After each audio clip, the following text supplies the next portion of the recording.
La semaine dernière, le château du meilleur pâtissier s'est mis au vert. J'ai l'impression d'être chez moi, là. Il y a des vaches partout chez moi. Très inspiré par le thème « La tarte est dans le pré », nos pâtissiers amateurs ont ouvert en grand le champ des possibles niveau créativité. Moi, je me régale. C'est gourmand. Pour moi, c'est un sans faute. C'est très bon. Et c'est Margot qui s'est littéralement baladée puisqu'elle a décroché son tout premier tablier bleu de la saison. Bravo! Tu l'attendais, hein, ce tablier bleu. Ça fait plaisir. En revanche, pour Clara, la semaine n'a pas été de la tarte et elle a dû quitter l'aventure. C'était pas ta semaine, mais c'est un beau parcours. Ce soir, cap sur la Bretagne. Nos pâtissiers encore en lice lèvent l'ancre. Direction cette terre de contes et de légendes où la gourmandise coule à flot. Caramel, beurre salé, crêpes, Cyril et Mercotte ne pourront pas résister à cet océan de douceur. Visuellement, c'est sublime. C'est la première fois en 14 saisons qu'on a un gâteau absolument identique à celui de mon grimoire. C'est impressionnant. Lequel d'entre eux gravera son nom dans le menhir du meilleur pâtissier en décrochant le tablier bleu? Je peux être fier de toi. Je me suis vraiment régalé.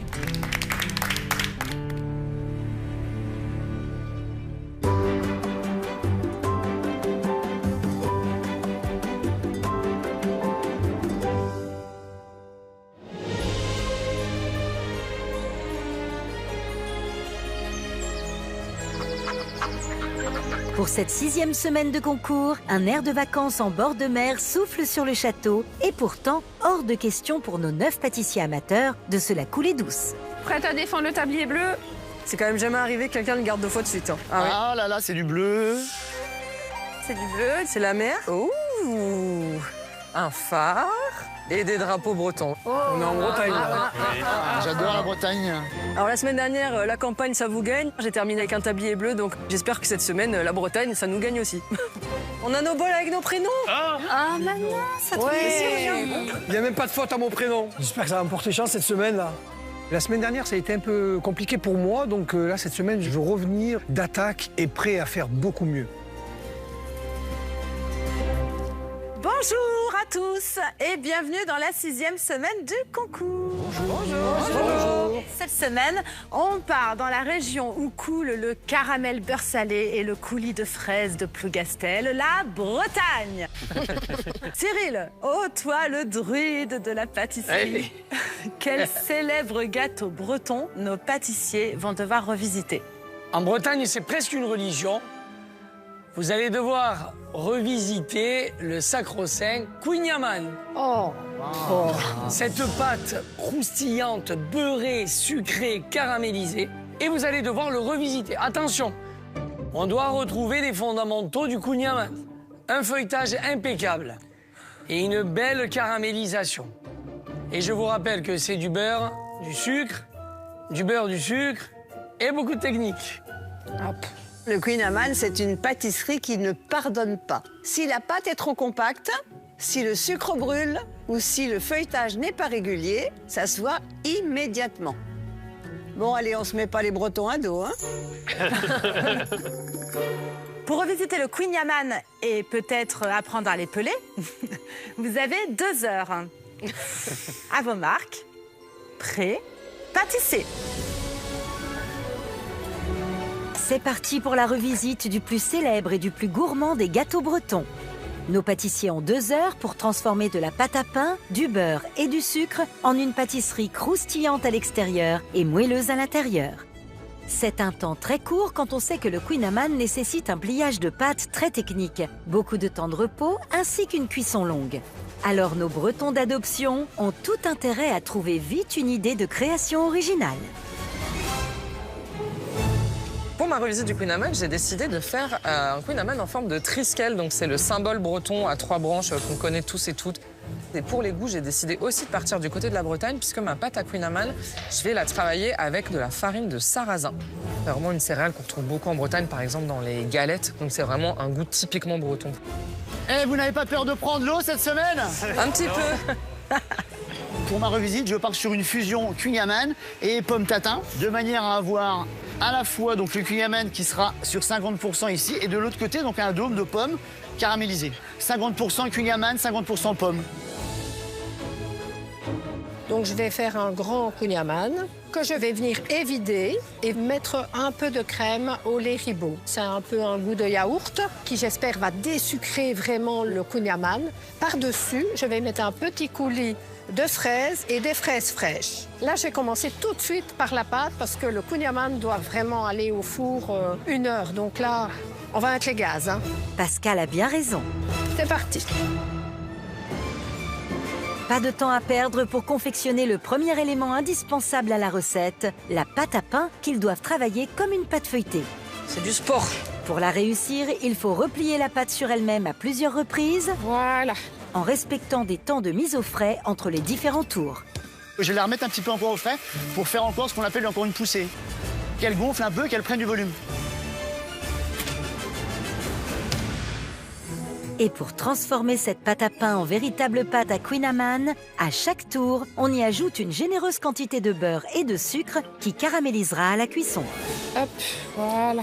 On est en Bretagne, on met du beurre. De toute façon, aujourd'hui, c'est ce qu'il faut faire. Il faut mettre du beurre, du beurre, du beurre.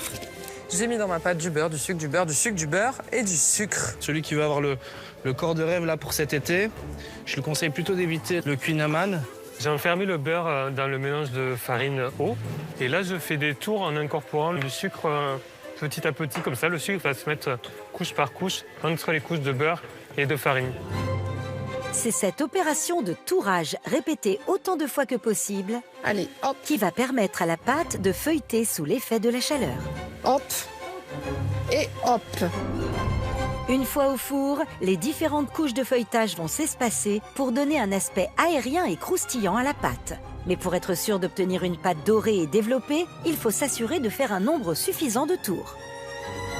En fait, pour réussir une bonne pâte à kouign-amann, il faut vraiment faire une belle pâte feuilletée. C'est le gros challenge que j'ai aujourd'hui.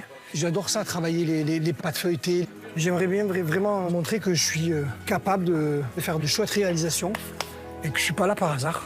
La difficulté aujourd'hui, c'est vraiment le temps. Parce que comme moi, j'ai décidé de partir sur un grand format, la cuisson, elle est hyper longue.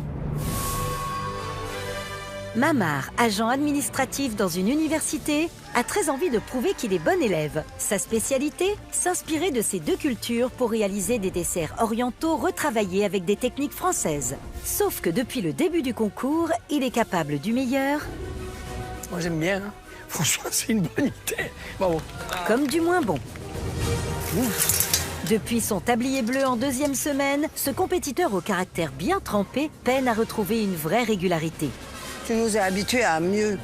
Alors après avoir frôlé l'élimination la semaine dernière, Mamar a décidé de remettre le cap sur la victoire en ajoutant un peu de sud dans la tradition bretonne avec un kouign-amann façon tropézienne à base d'une pâte à kouign-amann, un confit de kumquat et mandarine et une crème diplomate à la vanille.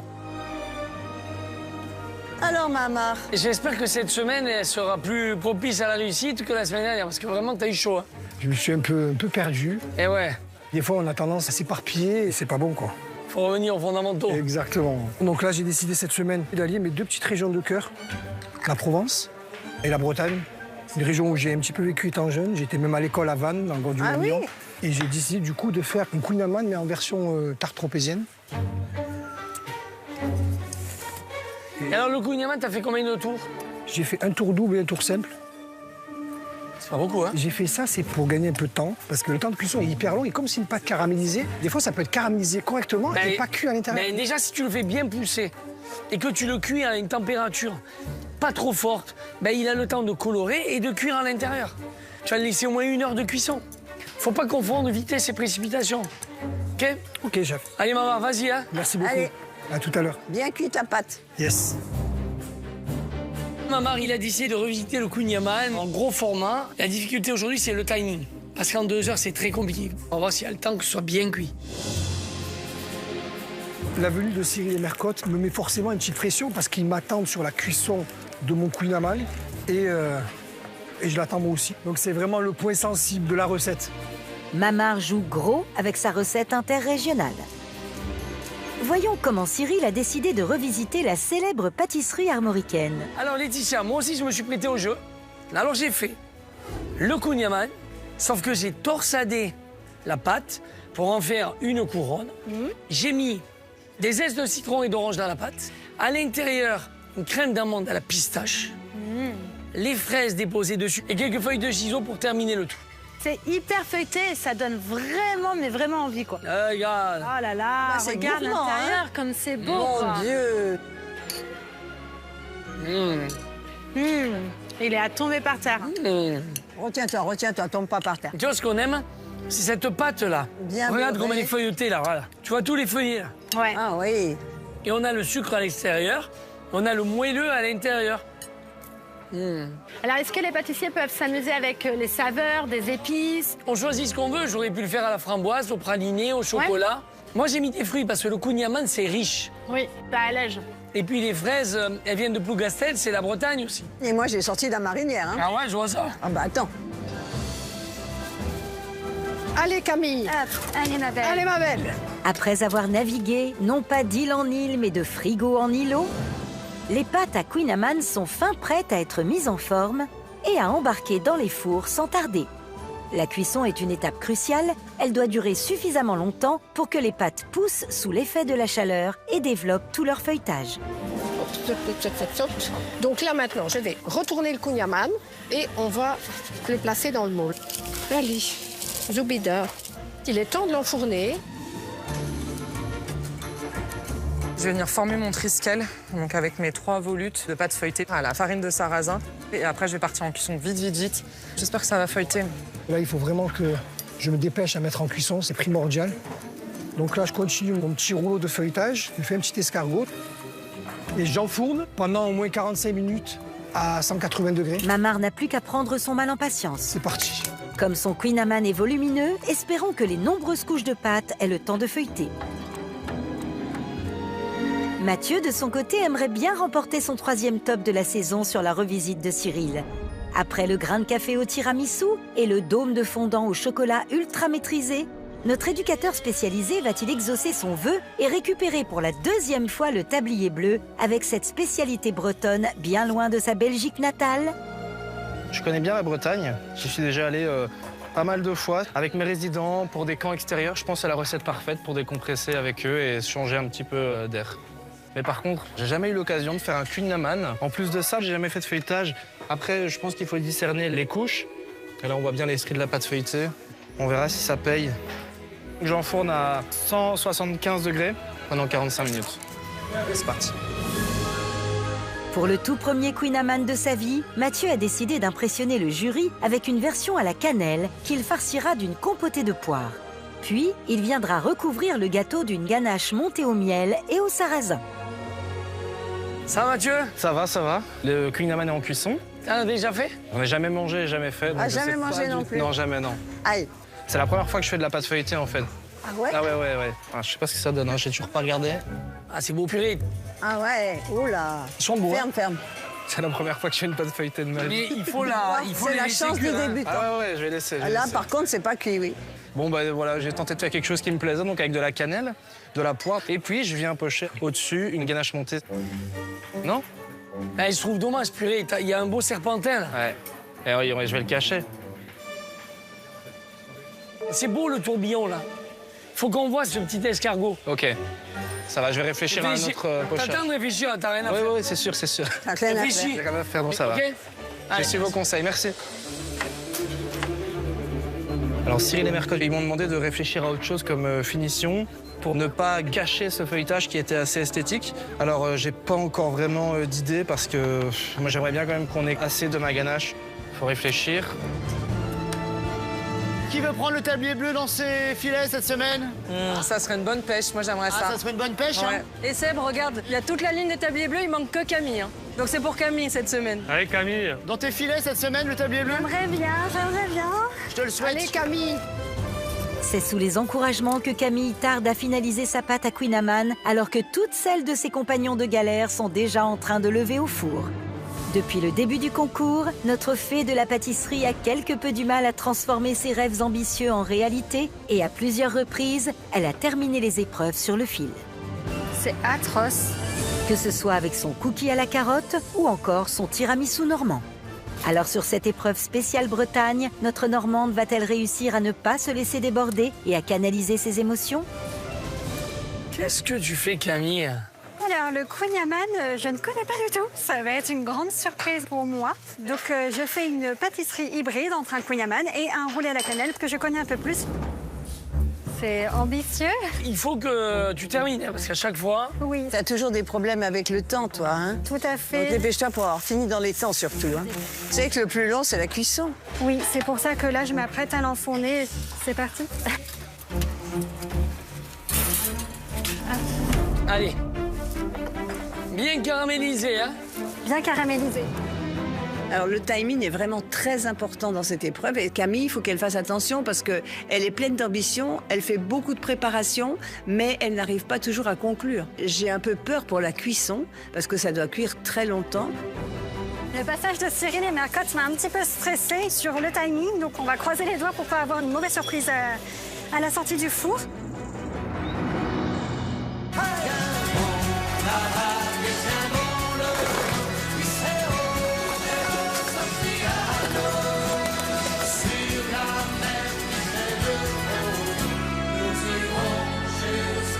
Attention, toute la Bretagne vous regarde, ou plutôt vous surveille. Il vous reste 45 minutes.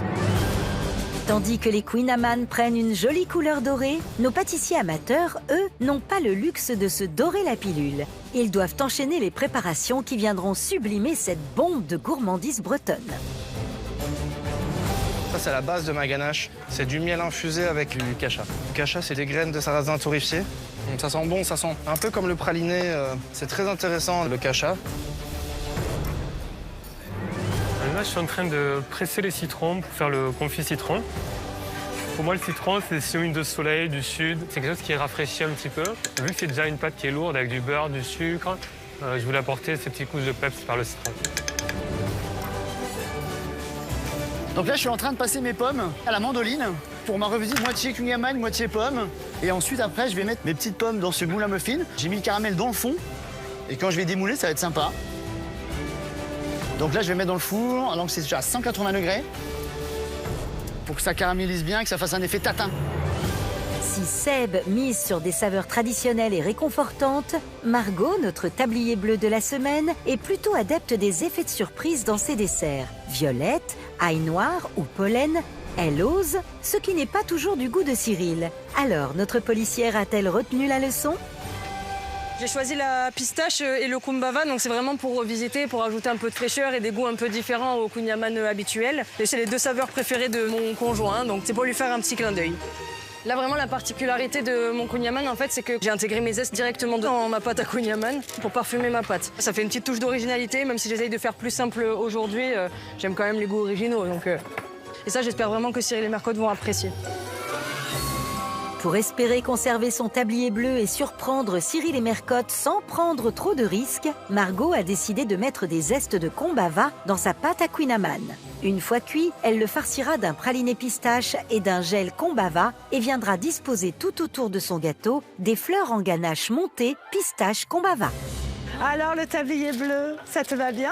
Ça va bien avec la Bretagne. C'est la couleur de la mer, regarde. Ah oui, oui, oui. Et dis-moi, c'est aussi la couleur de la police. C'est pour ça que tu as eu le tablier bleu? C'est pour faire honneur à la police? Hommage à la police, bah, ce serait sympa, moi j'aimerais bien. En tout cas, je pense que vous êtes super fiers au commissariat.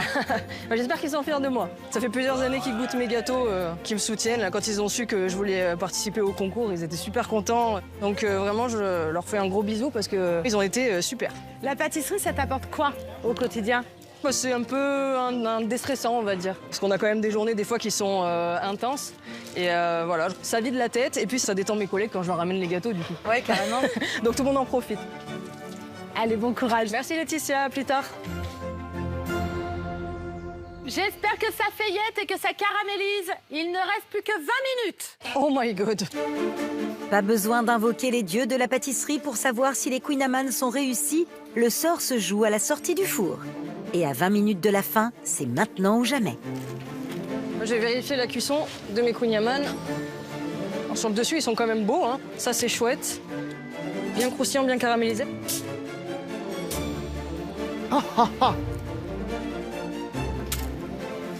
C'est bien ça, non? Pour une première, je les trouve assez beaux. Ils sont bien fournis. Il y a de la générosité. Il est moche. Dieu qu'il est moche. Allez, on aime ses enfants quoi qu'il arrive.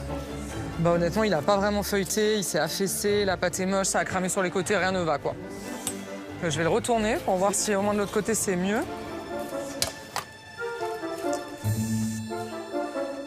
Ouais, là, faut le deviner quand même, le Triskel. Est-ce que je le laisse de l'autre côté? Je vais peut-être presque le laisser de ce côté.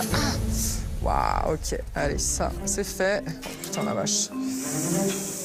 C'est ma petite spécialité de fin d'épreuve, ça. Pourvu que ça soit cuit. C'est mon angoisse. Je suis angoissé, là, d'ouvrir un four. C'est bizarre d'être angoissé d'ouvrir un four. Allez, papa, dis-moi que t'es cuit. Allez, papa.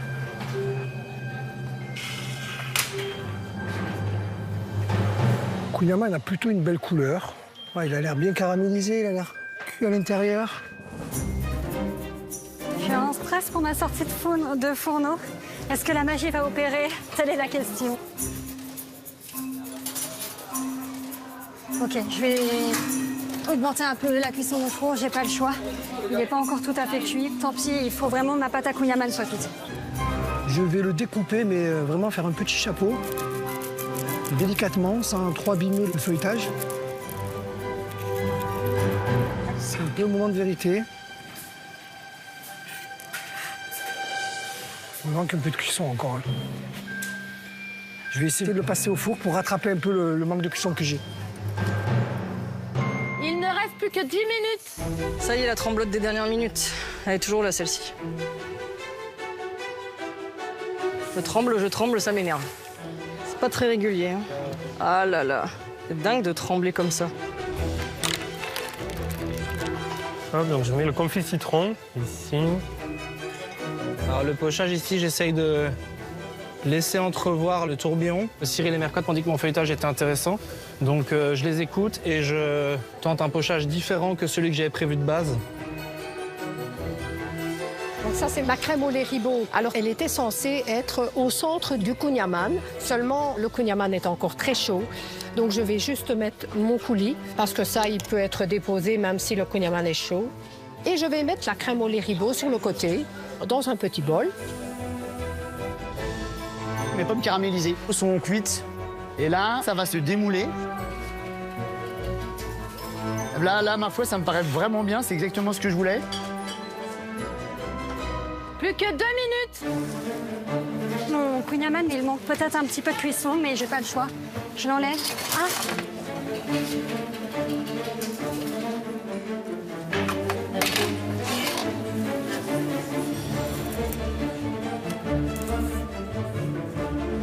Ouais, ça va un peu mieux, mais il y a encore des parties qui sont pas cuites encore. Hein. J'ai pas trop le choix et on verra à la dégustation ce que j'en pense. Là, l'idée, c'est avec ce Kouign-Amann, je le coupe en deux. Et en fait, je vais faire donc 50% de Kouign-Amann, 50% de ce millefeuille tatin. J'adorerais être sur le podium, mais il ne faut pas que je me précipite trop non plus. Là, je suis en train de pocher ma ganache chocolat sarrasin. Bam! Ah, vache! Je meurs. C'est la catastrophe. C'est quand même une sacrée cata, donc je suis pas très confiante. Là. Plus que 10 secondes. 9. Je rajoute voilà une jolie crème diplomate qui va venir apporter la gourmandise. 8. 7. Allez Camille, stresse pas, vas-y. J'y vais. 6. 5. Allez, ouf. 4. C'est la touche finale, une petite déco pomme à mettre dessus. 3. On se dépêche, allez. 2. 1. Allez, c'est terminé, bravo à tous. Camille, c'est fini.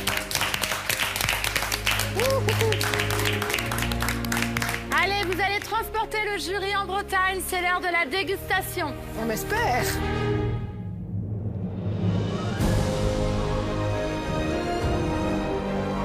Cyril et Mercotte sont sur le pont pour passer à la dégustation, au terme de laquelle ils désigneront les meilleurs Kouign-Amann, mais aussi ceux qui les auront le moins convaincus.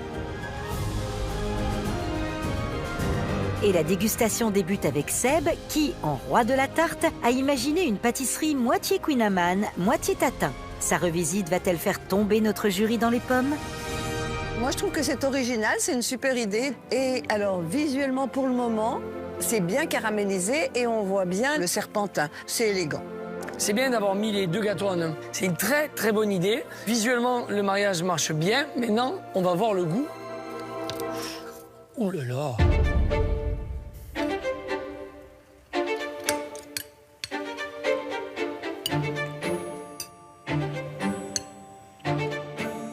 Eh ben...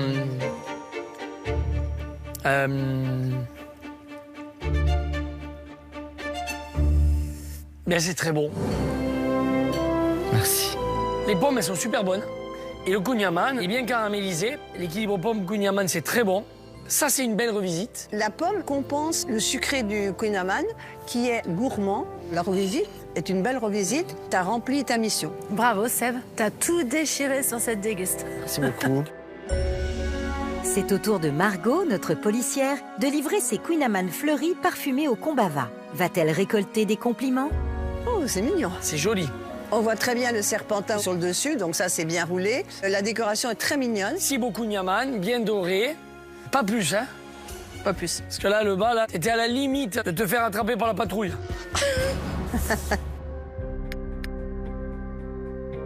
Alors, on voit bien les feuilles à l'intérieur. T'as pas parfumé la pâte? Le sucre, en fait, je l'ai frotté avec le zeste du kumbava. Ah ouais, ça se sent. C'est bien ou pas bien? Non, c'est bien, t'as mis une petite touche de kumbawa qui amène de l'originalité. Mais c'est bien, on n'est pas dans l'ail et la ciboulette. J'ai essayé de freiner un petit peu. T'es resté raisonnable. T'as dépassé de 10 km/h. Donc, passez s'il vous plaît pour cette fois. Elle a écouté vos conseils. Moi, je suis une fan de kumbava, alors donc j'adore ça. Les zestes sont bien dosés, c'est bien. C'est très agréable. Pistache kumbava, c'est amusant. C'est bien, Margot. C'est bien d'avoir osé quelque chose qui marche. Merci. À notre pâtissière à l'âme d'artiste, Elsa, de hisser haut les saveurs avec son triskel en pâte à kouign-amann au sarrasin. Le goût suffira-t-il à sauver le visuel qui frôle le naufrage? Ça n'a pas trop poussé, hein. Le thème, c'était pas les cookies, hein, c'est ça. C'est un kouign-amann? Mais non, mais ça m'a l'air un peu sec. Et puis surtout, on retrouve pas le triskel, mais ça, c'est compliqué aussi à faire. Le pire, c'est que c'est bon. Mais on sent pas du tout la pâte feuilletée, on dirait vraiment un cookie, je déconne pas. Ouais. La farine de sarrasin, ça a dû changer. Mais là, tu vois bien, quoi. On n'a aucun feuillet, quoi. Le secret du kouign-amann, c'est quand même le feuilletage. Là, ben oui, on a des cookies fort sympathiques, mais hors sujet, clairement. C'est très joli, ça ressemble à un kouign-amann et on a une jolie crème au lait ribot pour accompagner le kouign-amann. Alors, il a une belle couleur caramélisée. La crème a l'air très belle et très légère. Maintenant, on va voir la texture. C'est très bien cuit à l'extérieur. En revanche, à l'intérieur, c'est pas cuit. Ça manque un peu de cuisson. Ouais. C'est dommage parce que c'est une bonne idée d'avoir mis la crème à part, le kouign-amann avec des fraises. Quand même, je trouve que c'est pas si mal, quoi. Bon, pas de bol sur la cuisson, mais belle dégustation. Merci. Je trouve ça beau, ils sont bien dorés. La petite dentelle, c'est une bonne idée parce que c'est du travail aussi. L'intérieur est assez intéressant. Pommes, citron. Moi, j'ai bien senti la pomme et l'amande brute, ça c'est très bien. Par contre, je suis pas tombée sur du citron. Tu vois, c'est un peu dissocié les saveurs. Ok. Petit kouign-amann, c'est joli, c'est bien présenté, il est bien doré, il a le croustillant. C'est une bonne idée d'avoir fait de la compotée avec des myrtilles dedans. Elle est un peu sucrée quand même, mais ça a fait un peu de peps aussi en même temps. Donc c'est intéressant. Merci. Camille est la prochaine à présenter sa création terminée sur le fil. Sa prise de risque en réalisant un kouign-amann à la cannelle sous forme de bûche va-t-elle finalement être payante? Une bûche kouign-amann. C'est intéressant, ça. C'est original. J'ai un peu peur sur la cuisson. Oui, j'ai peur aussi.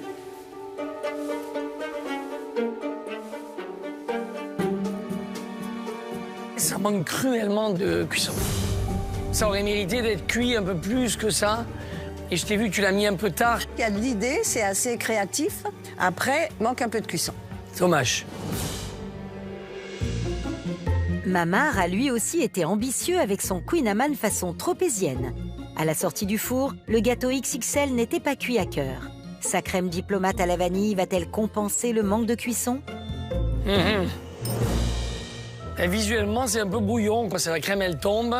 Et c'est dommage parce que le biscuit dessus, il est bien réalisé, c'est bien coloré, etc. C'est jamais vraiment abouti, quoi. En ce moment, oui, c'est... C'est dommage. C'est pas cuit. C'est pas cuit du tout. Mais je pense que l'erreur, c'est partir sur des grands formats, en fait. Avec ce style de pâte feuilletée, c'est mieux de faire des petits gâteaux. C'est dommage, Mamar, parce que ça manque cruellement de cuisson. Par contre, la crème, elle est hyper bonne, parce qu'elle est légère, elle n'est pas trop sucrée, elle est bien vanillée, elle est soyeuse, c'est doux. On sent que tu connais tes classiques et que tu fais bien. Maintenant, il faut resserrer un peu tout ça et faire bien les gâteaux et les aboutir, tu vois. À Mathieu de clôturer cette dégustation 100% pur beurre. Le premier Queen Amman de sa vie, à la cannelle et aux poires, va-t-il lui porter chance? Eh ben dis donc, ça, c'est du Queen Amman, limite brioche feuilletée. Tellement ils sont montés. Ça fait plaisir à voir autant de volume. T'as simplifié ton pochage, c'est très bien. Au moins, on voit le centre du Queen Amman qui est magnifique. C'est vraiment joli, vraiment. Merci. Maintenant, on va voir s'ils sont cuits et s'ils sont tendres à l'intérieur.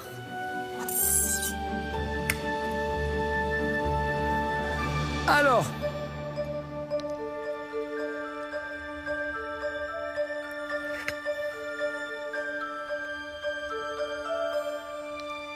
ta pâte, elle est bien croustillante, bien caramélisée.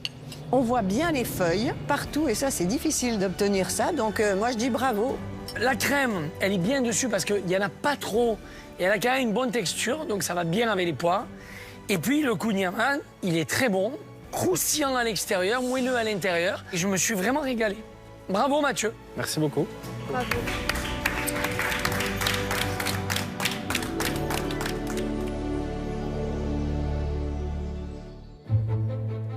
Cyril et Mercotte vont maintenant désigner les pâtissiers dont les Queen Amman méritent le déplacement et ceux qui, malheureusement, sont restés à quai. Les 3 pâtissiers qui mettent les voiles vers le succès sont Mathieu, Seb Merci. et Margot.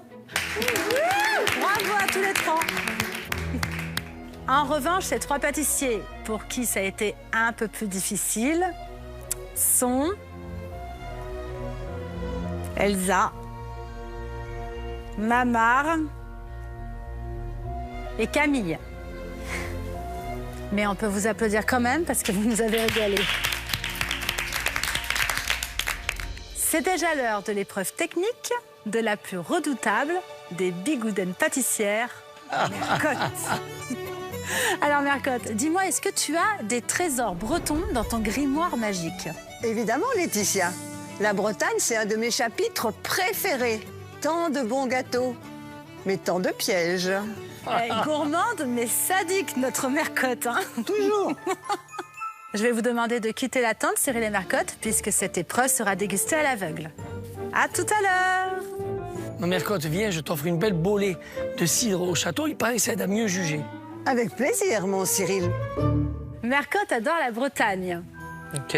Elle est allée dans un phare breton pour récupérer cette recette qui date du 19e siècle. Vieux grimoire. Vous allez devoir réaliser un phare Spitiligue sous Ezen. Ouf. Pardon? C'est une langue inventée, ça. Autant que je vais pas le répéter, ça va? Pour cette épreuve, vous avez 2 heures. À vos marques, prêts, pâtissez. C'est pas le moment de prendre le large pour nos pâtissiers explorateurs qui ont 2 heures pour découvrir, déchiffrer et tenter de reproduire un concentré de Bretagne, le phare Spitiligue Soizen.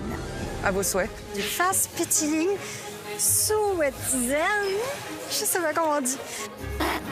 Je sais plus ce que ça veut dire.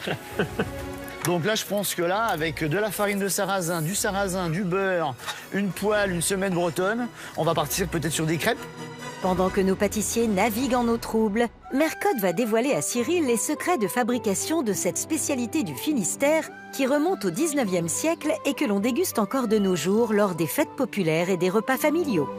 Alors, ma Mercotte, t'as réussi à nous dégoter une recette bretonne dans ton grimoire? Bien sûr, mon Cyril, mais attention, pas n'importe quelle recette. Il est gros le gâteau, là. Je te présente le farce Pittilig Souezen. Ah, t'es sûr, ma Mercotte? Farce, ça veut dire gâteau en breton. Et Souezen, ça veut dire surprise. Donc, il y a une surprise. J'adore les surprises, Mercotte. Waouh! Surprise! C'est très beau. Alors, il y a une ganache caramel beurre salé. On est en Bretagne, Cyril. Caramel beurre salé. Après, tu reposes une crêpe dessus. On appuie un peu. Et dans les interstices, on va pocher la chantilly. Et ainsi de suite, jusqu'à ce qu'on ait 15 crêpes. On masque tout le gâteau avec la chantilly à la vanille. On poudre tout simplement de cacao sur le dessus. Et on met le sarrasin tout autour. On goûte?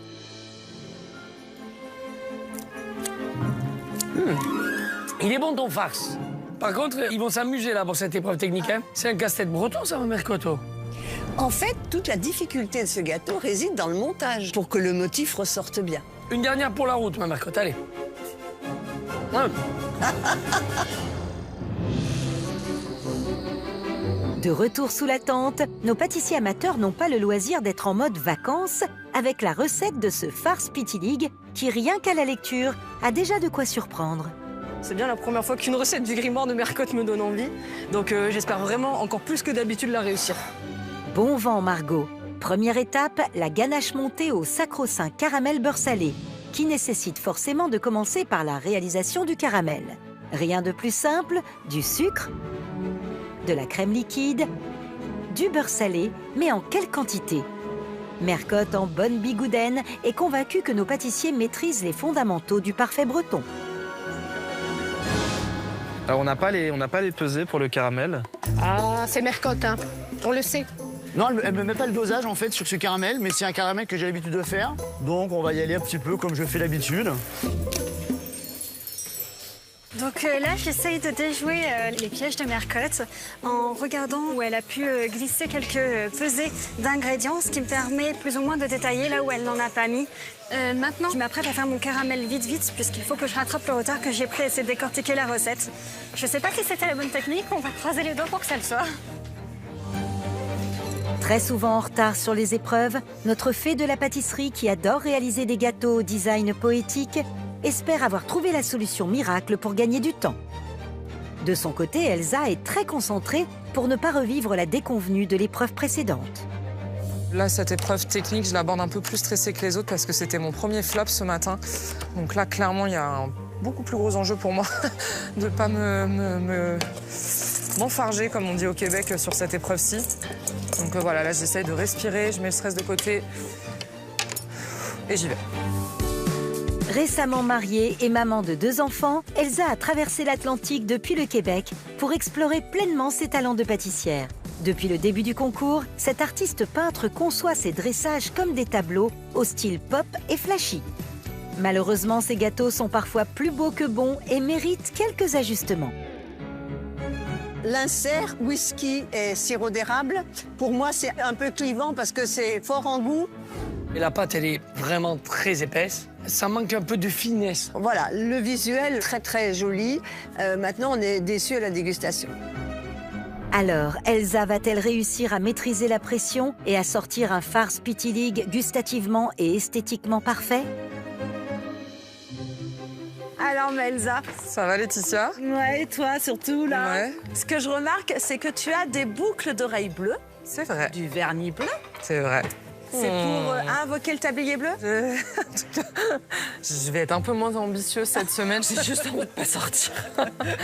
Soyons bien honnêtes. Sortir du flop, peut-être? Voilà, ne pas flopper me Ça a suffirait. été ton premier flop de la saison, Elsa. J'aime pas du tout. Bon, est-ce qu'il y a des choses qui te font peur sur ce gâteau? Comme toujours dans les gâteaux de Mercotte où il n'y a rien qui fait très peur à la première lecture, c'est là où ça m'inquiète parce que ça veut dire que tout va se jouer dans des petits détails. Et alors, les petits détails en général, c'est les détails qu'elle ne donne pas. Tu vois, la chantilly, j'ai vu qu'il manquait un petit truc. En quoi? Une petite gousse de vanille que j'ai vu traîner. Je pense que c'est le secret du mol chantilly, elle en parle nulle part dans la recette. Mais bon, après, là, il y a marqué pour réaliser rien. Là, je chantilly, vanille. Ah, vanille, aussi ferme qu'un marin. Ah, tu l'avais pas lu? Alors, t'avais pas lu la recette en fait. Ah, je me croyais hyper vanille, je me disais. Ah non, mais. Ah ouais, ah, mais non, pas du tout. Allez, Elsa. Merci Laetitia, salut. Kenavo. Kenavo. Elsa doit vite retrouver sa concentration pour la suite de la recette. Une fois que le caramel au beurre salé est prêt, il faut le mélanger avec du chocolat blanc, de la gélatine, de la crème liquide, du glucose et pour finir, du cacao. De quoi obtenir une ganache ultra onctueuse, enfin à condition que tout se passe au mieux. C'est ma ganache au caramel, donc elle est très bonne. Bien équilibrée, pas trop sucrée. C'est vrai que j'ai fait un flop tout à l'heure. C'était la première fois pour moi. Donc je vais rester concentré et sortir quelque chose de bien pour montrer à Cyril Mercotte que c'était un accident. Donc voilà. Allez, ça part au froid. Oh là là là là, j'ai oublié la gélatine.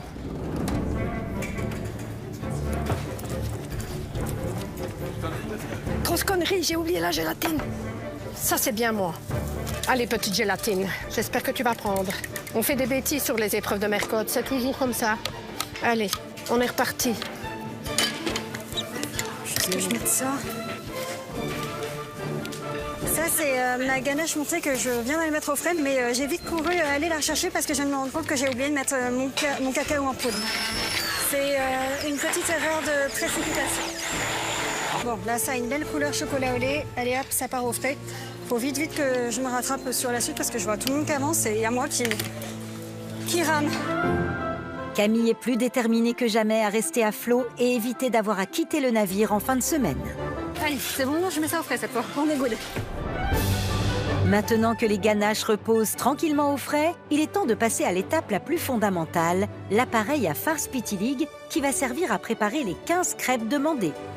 Pour les réaliser, il faut de la farine de sarrasin et de blé, des œufs, du lait, du sucre, du beurre de micelle et du cacao. Bon les gars, il y en a qui vont s'étaler comme des crêpes aujourd'hui ou pas? Pas mal. Oh là là, bravo Margot, les crêpes là. Bien joué. Donc là, je suis content, je suis en train de préparer mon appareil à farce Pittilig, c'est les grosses crêpes. Alors, les crêpes, j'en fais souvent, j'adore ça. J'ai 3 enfants, donc quand on a des enfants, on adore faire les crêpes. Mais moi, je suis professeur aux écoles, et si je viens pour un remplacement et que j'arrive avec des crêpes, en général, je suis bien vu, ça va. Les enfants adorent ça, crêpes avec de la pâte à tartiner chocolat, du sucre, de la confiture. On fait toujours l'unanimité. Alors moi, je me suis basé sur les galettes que je faisais chez moi. Et j'en faisais souvent avec ma grand-mère. Je me suis confiné avec elle et tout. Et les crêpes, c'est ce qu'on aimait faire. Ben, je me dis, là, je fais comme à la maison. Si Adrien évoque aujourd'hui sa grand-mère disparue, c'est parce que c'est elle qui lui a transmis l'amour de la pâtisserie et donné l'élan pour s'inscrire au concours. Pour moi, d'être là, ça a été un rêve pendant beaucoup d'années. Ça a été aussi une émission que ma grand-mère a beaucoup regardée. Ma grand-mère qui était fan de Cyril Lignac, elle a même des casseroles avec son nom, Cyril Lignac. Et du coup, c'est une aventure que j'ai envie de vivre à fond et dans laquelle j'ai envie d'aller le plus loin possible. Adrien délaisse donc temporairement son métier d'étalagiste pour vivre pleinement sa passion et faire honneur à sa grand-mère. Alors, ce rêveur aussi sensible que créatif va-t-il pouvoir compter sur sa bonne étoile pour réussir son farce Pittilig? L'épreuve de Mercotte, jusqu'à présent, m'a toujours un peu porté chance. Alors, je sais pas si c'est de la chance ou autre, mais j'ai envie de continuer dans ces bonnes zones. Donc là, j'ai mis ma farine, la farine de sarrasin, j'ai mis le beurre, j'ai mis le lait, les 4 œufs. Allez, je prends le risque de mettre un peu de sarrasin. Voilà. Alors, j'ai une petite fille qui s'appelle Alice et qui adore les crêpes. Donc, quand elle vient à la maison, je fais des crêpes. Mais qui n'aime pas les crêpes? Tout le monde aime bien les crêpes en général. Oh là là là là. Non, mais là, c'est n'importe quoi. Hein.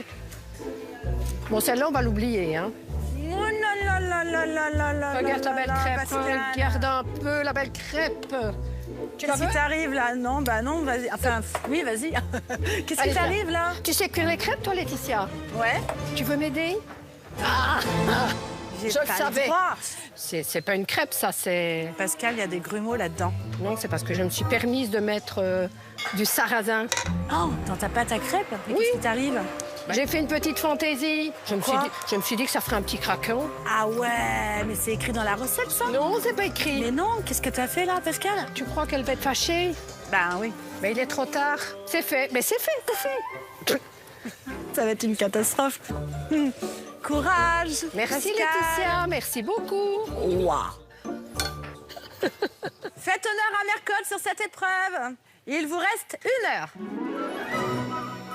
Qui va se retrouver à poil cette semaine? Non. C'est toi. Trêve de plaisanterie, c'est déjà l'heure de l'atelier crêpes et chaque crêpe compte. Pour ériger ce monument de la gastronomie bretonne, il en faut 15. Plus épaisses que les crêpes classiques, leur texture doit rappeler celle du phare breton. Alors à vos poêles, prêts, feu et que ça saute. On dit toujours que la première crêpe, elle est ratée. Le problème, c'est que je sais pas si on a la quantité pour se le permettre. Donc, je vais peut-être pas faire sauter la première. Bon, ça m'a l'air bon. Ma première crêpe est plutôt jolie, donc je suis plutôt satisfait. Les pâtissiers, il faut 15 crêpes, pas 3. Là, j'en ai 1, 2, 3, 4, 5, 6. D'accord, Victoria? Oui, oui, oui. Ouais, je vais compter 10 fois, je pense. Ah, il n'y a pas assez de rebord sur cette poêle. Je réessaye. Là, je suis à ma 7e crêpe. 4, 5, 6, 7, 8, 9. Oh là là là là, j'ai l'impression qu'on n'avance pas, moi, avec ce gâteau de crêpes. 12. Pour l'instant, je suis content des crêpes. Elles ont une épaisseur assez uniforme. J'arrive à détailler les cercles de 18. La 15e. 1, 2, 3, 4, 5, 6, 7, 8, 9, 10, 11, 12, 13, 14, 15. J'en ai 15. Là, c'est ma 15e crêpe. Mais vraiment... Allez, Rikiki. 11, 12, 13, 14, 15. Oh, j'ai eu peur. Elle était cachée. J'ai eu peur. Allez, zouf. Là, je fais ma dernière crêpe, j'en aurai pas 15. J'ai 11 crêpes. Tant pis. Je ne sais pas l'erreur que j'ai fait pour ne pas avoir assez de pâte, mais j'ai pas le temps de relire. On n'a pas le temps sur les épreuves de Mercotte.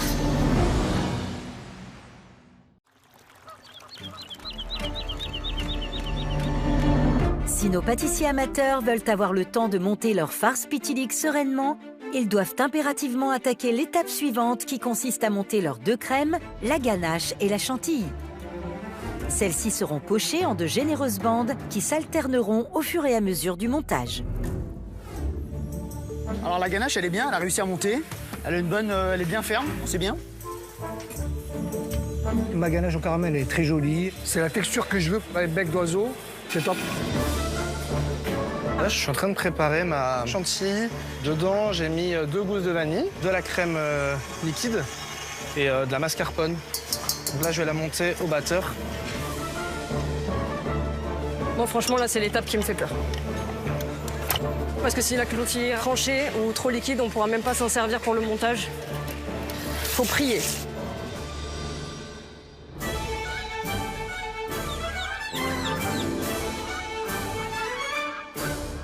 Allez, allez, vos gâteaux doivent être prêts dans 20 minutes, les pâtissiers. Place à l'étape qui demande patience et concentration, celle du montage. Si les consignes sont bien respectées, une jolie vague apparaîtra à la découpe. Encore faut-il comprendre les instructions de Mercotte. Pocher 4 branches de ganache montées au caramel en alternance avec un espace vide. Alors, Mercotte nous demande encore un montage, mais vraiment bizarre.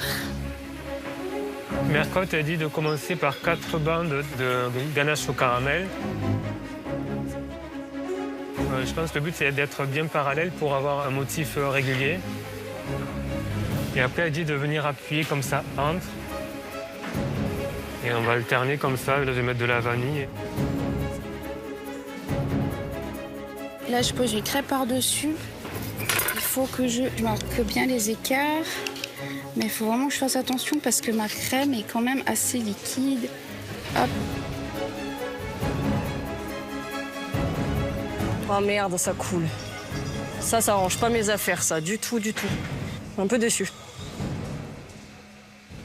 Bon, là, c'est mort, les copains. Je pensais qu'elle était plus ferme que ça. Le pochage prend du temps, mais ça va le faire. Plus que 10 minutes pour sortir vos gâteaux. Allez, allez, allez, allez. Pocher 4 généreuses bandes de ganache Camille, montée au caramel. Oui. ça va? Je vois toutes tes crêpes étalées, là. T'es en retard. Allez. Je fais de mon mieux. Gère ton temps, Camille. Donc 4 généreuses bandes. Il me reste 10 minutes pour pouvoir sortir mon gâteau. On va croiser les doigts pour que ça le fasse. En tous les cas, Je vois exactement ce que Mercotte veut. Il faut vraiment que ça fasse des vagues. Là, j'ai l'impression que ma ganache, elle est trop liquide, donc c'est en train de s'affaisser. Enfin, il me semble. Mes crêpes, malgré le froid, elles sont encore un peu chaudes. Donc j'ai peur que mon gâteau s'affaisse. Mais j'ai appris pendant le concours qu'il fallait pas se laisser démonter. Des fois, j'étais à 2 doigts de pas sortir de gâteau et au final, ça s'est bien terminé. Donc là, vraiment, je reste positive. Catastrophe. C'est la catastrophe. Ça coule de partout. Ah oui, ben ça va pas le faire. Hein. Mon gâteau est occupé à s'effondrer sur le côté. Donc je pense que j'ai pas mis assez de crème. Mais je ne me pose pas trop de questions, je fonce. C'est pas mon premier rodéo de terminer une épreuve dans le speed, donc ça va aller. 1, 2, 3, 4, 5. Donc là, c'est la 14e. Je ne sais pas si c'est ce que Mercotte demande, mais en tout cas, c'est ce que j'avais imaginé dans ma tête. Allez, allez, allez, allez. Là, j'ai ma pyramide, elle est là. Et après, je vais tout calfeutrer avec de la chantilly. C'est déjà les 5 dernières minutes. 5 minutes, ça va être très juste, mais ça devrait aller. Là, je recouvre la totalité de mon gâteau avec de la crème chantilly. Donc elle est bien ferme, là. C'est vraiment ce qu'il faut, je pense, pour ça. Oh là là, oh là là là là là là. Je travaille, mais comme un cochon. Il faut vraiment que je me dépêche. Ça va là comme ça, non? Je dois recouvrir tout. Et après, je vais mettre du sarrasin aussi, du cacao. Dernière minute. Mercotte, elle a demandé de mettre une fine couche de cacao dessus. Je sais pas si elle veut que ce soit totalement recouvert. Il y a du blanc. Mais moi, je trouve ça joli. Là, je réfléchis plus. De toute façon, j'ai plus le temps de réfléchir. Non, mon gâteau, il est magnifique. Je veux pas que le sarrasin me fasse fondre. 10. 9. C'est le rush. 8. 7. Allez, Camille. Au chocolat. 6. Au chocolat. 5. 4. 3. 2. 1. C'est terminé. Bravo.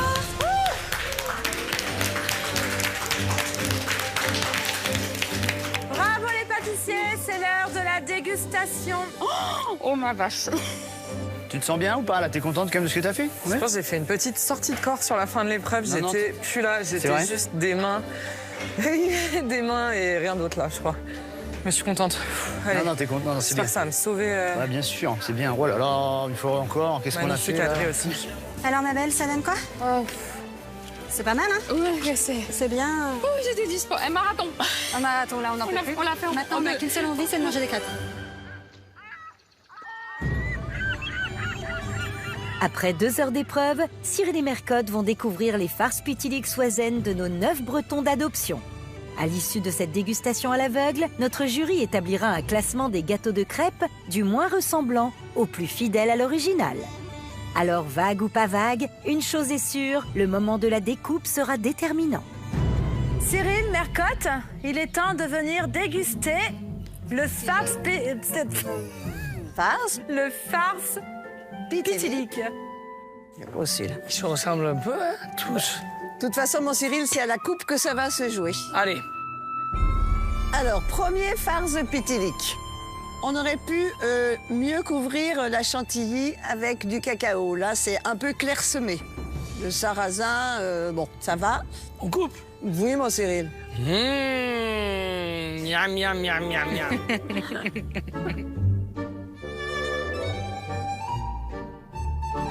Ah! C'est pas mal, mais il y a un peu trop de chantilly. Quand même, Mercotte. Mais on voit quand même la surprise, effectivement. Alors, il y a bien 15 crêpes, donc ça, c'est bien. La ganache, elle est très bonne. Ça met le caramel, elle est bien soyeuse, très bien. Allez. Gâteau suivant. Alors, il n'est pas bien droit, tu vois, il part un peu en biais. Mais on n'a pas mis du cacao partout. Allez, la surprise nous attend. Là, on a moins le motif, tu vois. Enfin, c'est surtout que la ganache est trop liquide. Mais en fait, là, le caramel, il est trop blond. Par rapport parce que c'est vachement sucré, du coup. Exactement. Après, les crêpes, elles sont bien. La chantilly est bien. Alors, celui-ci, il est beau, celui-là. Le visuel est très bien. Le sarrasin est bien torréfié, le cacao est comme j'avais demandé, et c'est bien droit. Maintenant, on va voir ce qu'il y a dans l'autre. Oh là là là là! Alors là, waouh! Le motif est parfait. C'est exactement comme le mien. Ça, c'est quelqu'un qui a bien lu la recette. Il y a les 15 crêpes, on a la ganache montée qui a une bonne consistance, la chantilly aussi. Qu'est-ce que vous en dites, chef? C'est parfait. C'est bon. Ah, la ganache, elle a le bon goût. Mange pas tout parce qu'on en a encore plein. Ouais, je sais, mais tu es très bon. Non. Ah, continue. Putain, Il c'est fait bon. honneur à la Bretagne. Allez. Alors, il y a le cacao, il n'y a rien à dire. Mais on est un petit peu de guingois, là, ça branlote. On n'a pas la vague. On a plus des lignes droites. Là, il manque une couche de chantilly. Il n'y en a pas à tous les étages. La ganache est bonne. Oui. Ça sent bien le caramel. Mais ça pêche un peu par la chantilly. Allez, gâteau suivant. Là, il y a un coup de vent, là, dans le port de Brest. C'est un peu chaviré, on va dire. Hein. On n'a pas la jolie vague et le motif ondulé comme on aime. Est-ce qu'il y a les 15 crêpes? 11 crêpes.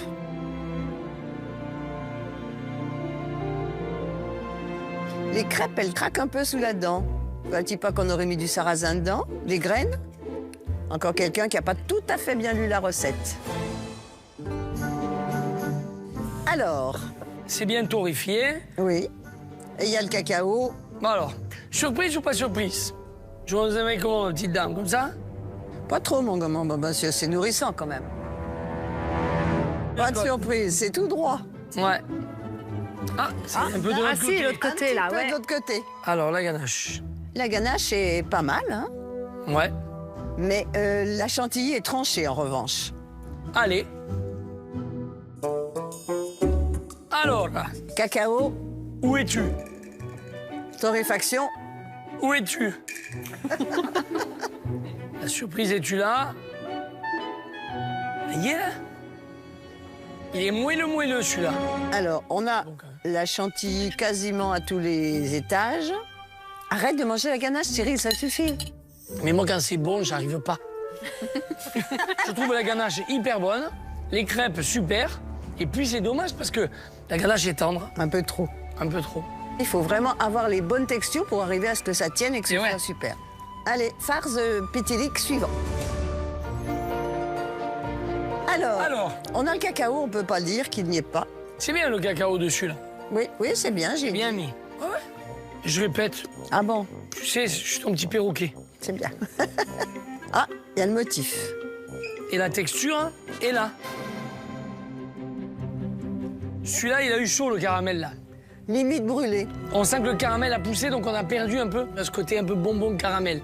Là, on est vraiment caramel. Un peu d'amertume. Un peu d'amertume. Non, puis il a rajouté du sel. C'est pas ce que j'avais demandé. Le sarrasin est moyennement torréfié, mais ça va.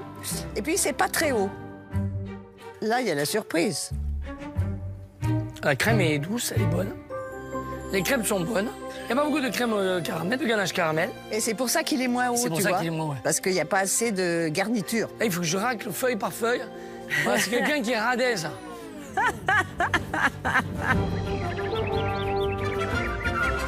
Cyril et Mercotte doivent à présent établir un classement en partant du farce pitiligue le moins réussi pour finir avec le meilleur. Alors, bravo à tous pour vos farces pitiligue. Cyril et Mercotte, vous avez établi votre classement. Mercotte, qui est en 9e et dernière position? Alors, qui a fait ça? T'as pas fait 15 crêpes? J'avais plus de pâte. Et qu'est-ce que t'as mis dans la pâte? Ça crépitait. J'ai mis les petites grammes de sarrasin, j'en ai mis un peu. C'était écrit dans la recette? Non. Camille, à cause de son caramel trop cuit, obtient la 8e place. Suivi de près par Seb en 7e position. À la 6e place, on retrouve Mamar. Victoria est en 5e position. Et Mathieu rate de peu le podium en arrivant à la 4e place. Dommage. Et les 3 premières places se jouent entre Elsa, Margot, Adrien. Et c'est marrant parce qu'ils sont tous les trois à côté. Bons élèves. Comme par hasard. Mercotte, qui est sur la 3e marche du podium? Alors, qui a fait ça? Alors, le motif est pas mal, Margot, mais la chantilly était légèrement tranchée. Je m'en suis même pas rendu compte au montage, donc voilà. Mais c'était bon, hein, donc pas de problème. Merci. Adrien, Elsa, ça se joue entre vous. Je vous laisse vous rapprocher. Je me concentre, parce que c'est officiellement la dernière fois que je vais le dire. Cyril, quel est le farce Petite League qui arrive premier au classement?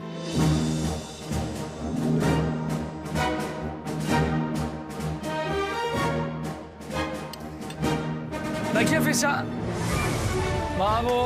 Adrien! Bah, il était parfait, hein. Bravo.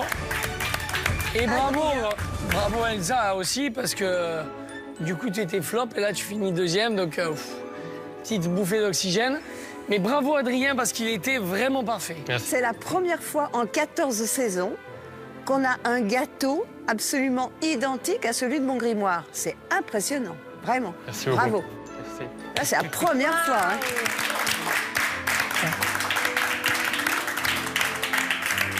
Ah ben bravo, hein. Venez goûter vos gâteaux.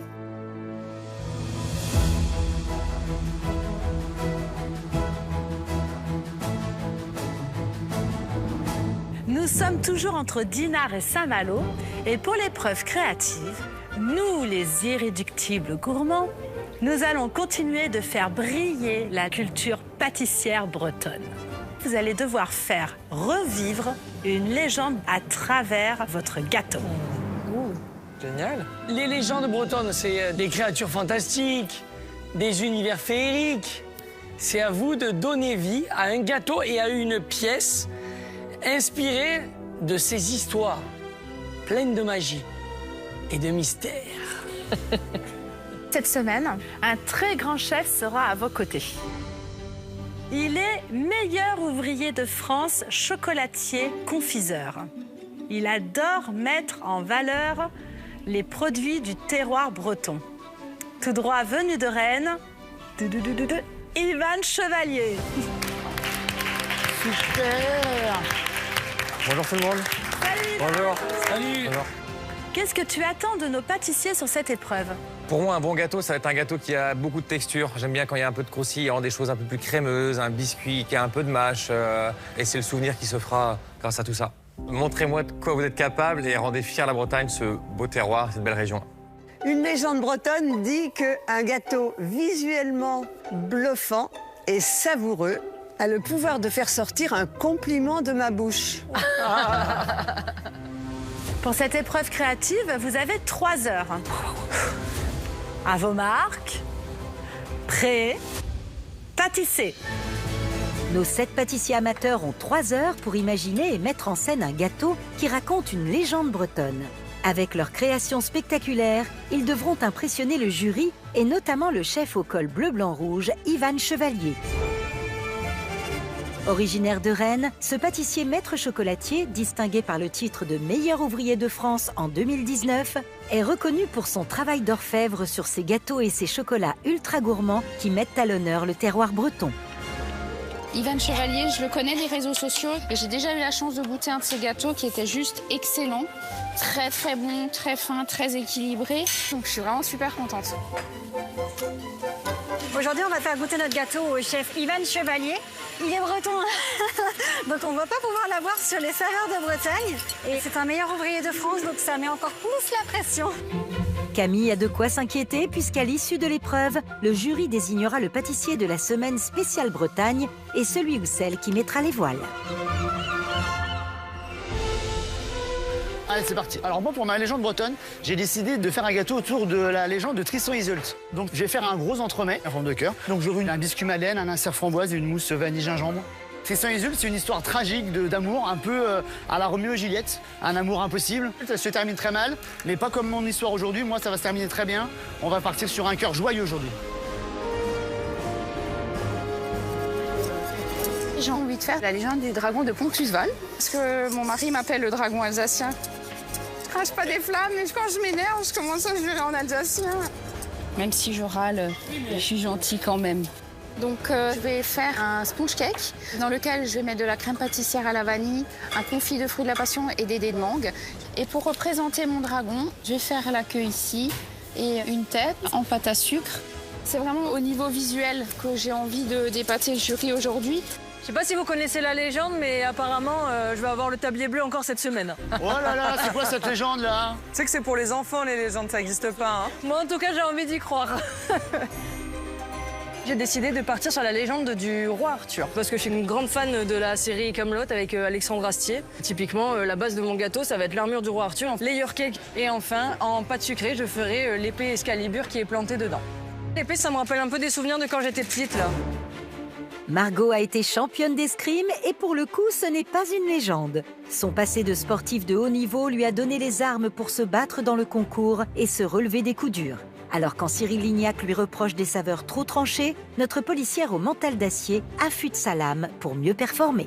J'ai choisi comme parfum principaux le café, la vanille et donc le sarrasin. Des saveurs un peu plus simples, pas des goûts qui partent dans tous les sens. Je vais essayer de montrer dans ce gâteau que même si j'ai un caractère fort, je peux être aussi douce, voilà.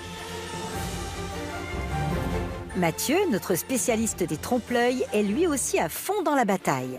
Avec un top sur l'épreuve du Queen Amman, il aimerait bien réussir à reprendre le tablier bleu à Margot et ainsi entrer dans la légende en devenant le premier pâtissier de la saison à décrocher un deuxième tablier bleu. Pour mon gâteau sur le thème de la légende bretonne, j'ai décidé de faire un champignon qui représentera l'habitat des corrigans. Les corrigans, c'est des petites créatures un peu malicieuses qui jouent des tours et qui gambadent dans la forêt. C'est un peu énigmatique et en même temps, c'est enfantin, quoi. C'est chouette. Pour mon gâteau, mes saveurs principales, c'est le sapin Douglas, les myrtilles et la noisette. Donc toutes des saveurs qui rappellent un peu la forêt et la nature. Aujourd'hui, je suis en position assez confortable, donc je peux me permettre de prendre des risques et d'être un peu plus audacieux dans mes choix de goût par rapport à d'habitude. Et pour surprendre le jury, Mathieu va réaliser un pied de champignon à base de RKT et de chocolat blanc qui sera surmonté d'un sablé et d'un moelleux à la noisette, d'un confit myrtille et d'une ganache montée au sapin. Bonjour. Mesdames, se présente Mathieu. Ça va? Ça va bien, et vous? Tu veux me dire tu as? Ouais. Ok. Tu nous emmènes où? Alors, je vous emmène dans la forêt pour représenter un champignon qui fait référence à la légende des corrigans. Ok. Et la touche d'originalité, c'est le pain Douglas qui matche bien avec la noisette. Pour tous ceux qui ne savent pas, c'est quoi le pain Douglas? Il est là. Ah d'accord, mais c'est ça le sapin? C'est ça, ouais. Donc, vous pouvez le sentir. Ah ouais, carrément. Et ça se mange, ça? On peut pas le manger comme ça, Laetitia. Donc, c'est comestible à partir du moment où on en fait des huiles essentielles. Et donc, c'est ce que j'ai décidé de rajouter dans ma ganache. C'est un peu, des notes d'agrumes, ça fait un peu verveine. Ça, c'est sympa, mais le dosage, faut faire gaffe. Hein. Je veux assumer mon goût, parce que j'ai peur qu'après vous le sentiez pas à la dégustation. J'ai envie qu'on sente la forêt et le côté nature dans mon gâteau. C'est original, mais attention quand même. Ça prenne pas tout le dessus. Il faut bien mettre en avant tes autres ingrédients. Ok. Je vais faire attention à ça, alors. Ton champignon, il faut qu'il soit fantastique. Merci beaucoup. Comme ton univers. À tout à l'heure. Mathieu, sa proposition a l'air intéressante. Donc j'ai hâte de découvrir cette association de saveurs. Noisette, myrtille, sapin un peu agrumes, donc ça peut être pas mal. Je suis en train d'incorporer dans ma ganache mon huile essentielle, sapin Douglas. Ouais, c'est super intéressant. Là, je vais encore en rajouter un peu. Parce que moi, je veux quand même assumer mon ingrédient. Je veux pas que le jury ne sente pas assez le sapin. C'est quand même une des préparations principales, donc faut pas que je me loupe là-dessus. Il ne faudrait pas que ça sente littéralement le sapin pour Mathieu. Une goutte de trop et une recette peut tomber à l'eau. Alors, pour être sûr de créer des délicieux gâteaux, nos pâtissiers ont puisé dans un véritable océan de saveurs ancré dans le folklore breton. La légende bretonne qui me représente le plus, c'est le chapeau de Merlin l'Enchanteur. J'ai choisi des saveurs bretonnes utilisant la farine de sarrasin dans le biscuit, des fruits rouges et du miel de sapin. J'ai choisi Merlin parce que j'aime bien son univers. C'est un peu le druide un peu farfelu, un peu fou, qui va chercher des potions, des choses dans la nature. Je trouve que c'est un peu ce qu'on fait en pâtisserie. On prend plein d'éléments, on crée des choses. Du coup, je trouve que ça me ressemble un peu. Si notre druide espère trouver la potion magique qui lui permettra de rester dans le concours, Mamar, lui, doit à tout prix redorer son blason pour ne pas le quitter. Après un Queen Amman pas cuit et un classement moyen sur le Pity League, ce compétiteur dans l'âme veut prendre sa revanche. Donc là, je suis en train de réaliser mon caramel au beurre salé. Hier, la journée était très compliquée. Elle n'était pas au niveau de mes attentes. J'ai la pression, mais j'ai envie de donner encore plus. Comme les chevaliers de la table ronde, conquérant, et c'est que comme ça que je retrouverai le chemin de la réussite. Et tel un preux chevalier, Mamar a décidé de reconquérir le cœur du jury avec un entremets en forme de Graal qui sera composé d'un croustillant au sarrasin, d'un biscuit madeleine et le tout sera recouvert d'une ganache pralinée au sarrasin et d'un caramel au beurre salé. Attention, le caramel beurre salé, ça apporte du sucre, hein. Tu aurais pu faire un crémeux caramel pour mettre comme une crème à l'intérieur qui parfume le caramel. Là, on est dans le pur et dur du bonbon. T'as mis du sel? J'ai mis de la fleur de sel et j'ai mis du beurre salé aussi.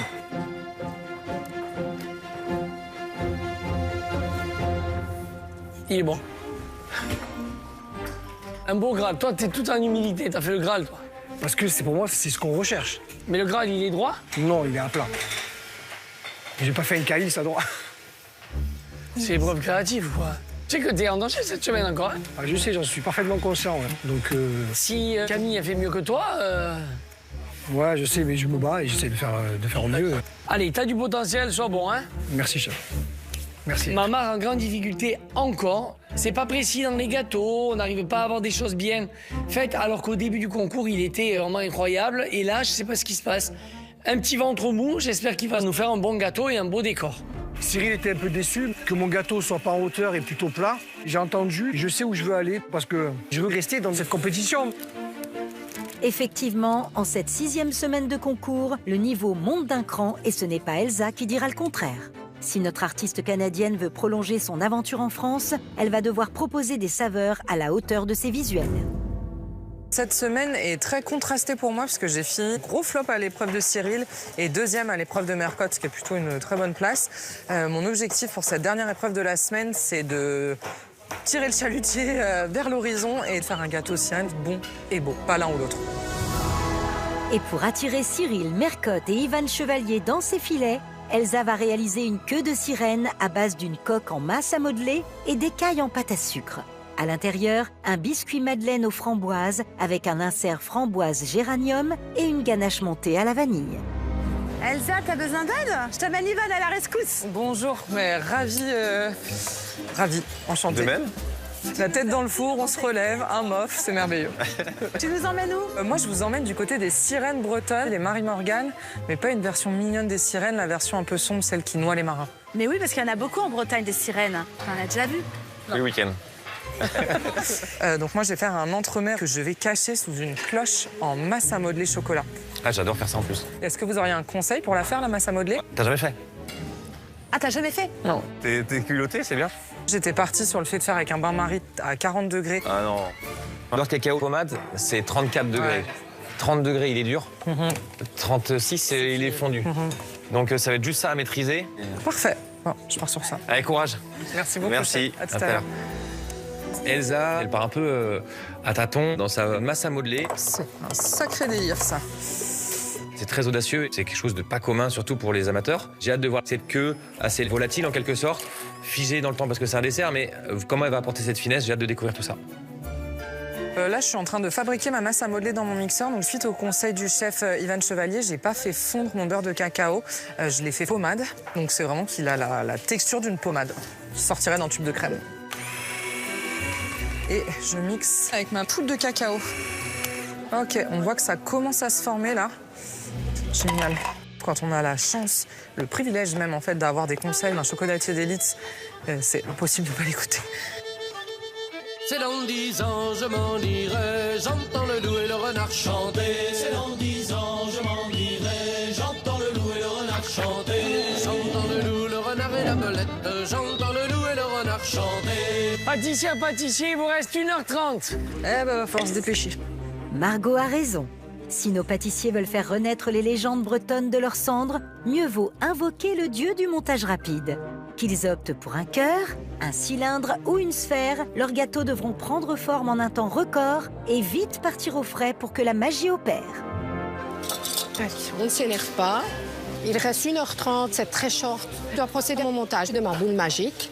On commence par la ganache à la pistache. Je mets ma compotée, mûre myrtille. On va avoir des bons morceaux de fruits dans cette compotée. Tout ce que Cyril et Mercotte aiment. Pour la légende bretonne, j'ai choisi la boule magique de la fée Morgane. Parce que quand j'étais petite, j'aimais bien les histoires de fées. Je disais, boule magique, veux-tu faire mon devoir? Ouf! Ça ne marchait pas. Mais dis donc, et toi, c'est quoi ta légende? Moi, c'est Merlin l'Enchanteur. Merlin l'Enchanteur. Ouais. C'est son chapeau. Ouais. Mais tu sais que la fée Morgane, elle a appris ses tours de magie avec Merlin. Ah! Ce chapeau il aura une forme un peu pyramidale. Il y a plusieurs tailles de cercle. C'est un montage du plus grand au plus petit. Les gâteaux sont bien dorés. Ils sentent bien le sarrasin. Je me dis, si j'arrive à réussir mon épreuve et à séduire les jurys, pourquoi pas un tablier bleu? Ok, mon insert ganache montée vanille et café. C'est mon premier layer cake dans le concours. Le montage, ça prend du temps. C'est fastidieux, mais j'ai envie de faire honneur à ma légende. J'ai promis pas mal de préparation au jury, donc bon. Est-ce que je me suis pas montrée un peu trop ambitieuse? Mais c'est pas grave, on continue. Margot est prête à se battre pour sortir son épée Excalibur dans les temps. D'autant qu'elle va devoir affronter en duel Camille, qui rend elle aussi hommage à la légende du roi Arthur. Après un flop sur la revisite de Cyril et une dernière place sur la technique de Mercotte, notre fée de la pâtisserie est cette fois dans son univers empreint de poésie et pourrait bien conjurer le mauvais sort pour rester dans le concours. Je monte un layer cake qui prendra la forme d'un rocher, le rocher dans lequel sera plantée l'épée d'Excalibur en chocolat. Je vais ajouter ma compotée de figues fraîches et de fraises. Je suis vraiment inspirée par cette épreuve des légendes bretonnes. C'est un peu l'épreuve de la dernière chance pour moi. J'espère qu'Excalibur me portera chance pour pouvoir sauver ma place dans le concours cette semaine encore. Pour tenter de garder sa place au royaume enchanté des pâtissiers, Camille réalise elle aussi une épée en chocolat qu'elle va venir planter dans un entremets en forme de rocher à base d'une génoise au miel, d'une ganache amande, de figues et de fraises en compotée, et le tout sera recouvert de pâte à sucre. Et à l'intérieur du gâteau, il n'y a pas de crème, il n'y a rien. Il y a la ganache amande. Mais montée? Non, pas montée. Non, mais ça va être tendre comme une ganache de bonbons. Oui, c'est ça. Et on a quand même besoin d'un peu de crème dans le gâteau. Si petite soit-elle, mais une petite crème. Parce qu'on ne peut pas avoir que du biscuit et de la compotée. Qu'est-ce que je peux faire dans ces cas-là? Est-ce que je reprends ma ganache amande, je fais une crème montée à côté pour l'incorporer? Peut-être. À toi de voir ce qui est le mieux. Mais tu peux pas laisser brut. Ok. En plus, cette semaine, tu es un peu en difficulté, donc il faut vraiment très bien réussir cette épreuve. Je donne tout le temps. Et je vais avoir l'épée plantée dans le rocher. Hein. Oui, bien sûr. Je vais faire une chantilly. Camille, c'est une bonne pâtissière, mais elle est très irrégulière. Donc là, il faut vraiment qu'elle se rattrape. Et ce qui me fait peur, c'est son gâteau. Elle fait un gâteau à étage, sauf qu'elle ne met pas de ganache montée à l'intérieur ni de crème. Et donc, ça manque de gourmandise. Ma chantilly. Je la trouve bien. Quand Cyril donne un conseil, je ne cherche pas à le contourner, je le suis pour montrer que je suis attentive. Plus que 30 minutes, les pâtissiers! La fin de l'épreuve approche à grands pas et nos pâtissiers doivent garder la tête froide pour réussir l'étape cruciale de la décoration. Je suis en train de réaliser mon dragon de Pontusval. Là, je crée l'emplacement pour les yeux. La créative, c'est du décor, du visuel. Il faut vraiment que ce soit précis. J'espère que ça fera un peu l'effet waouh. Je commence à faire les décors de mon champignon. Voilà les petites feuilles, je pense qu'il y en a assez. Je vais un peu laisser exprimer ma créativité à travers la pâte à sucre que j'ai pas du tout l'habitude de travailler.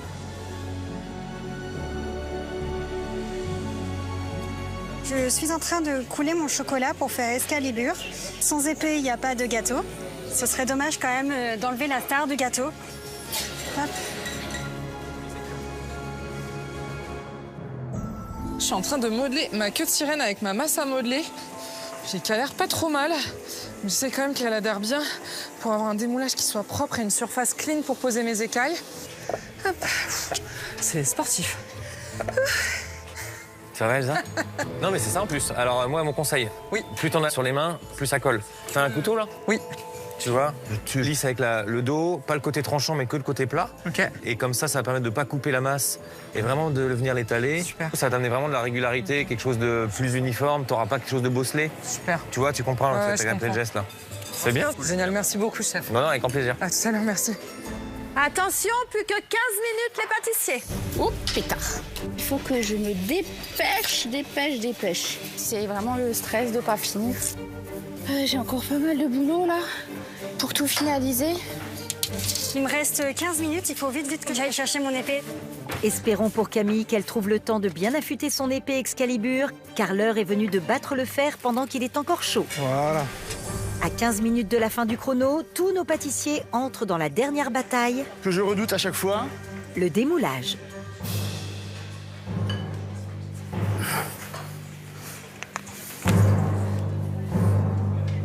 Ah là là là là. Là, c'est compliqué. Très compliqué. Ah, purée. Purée.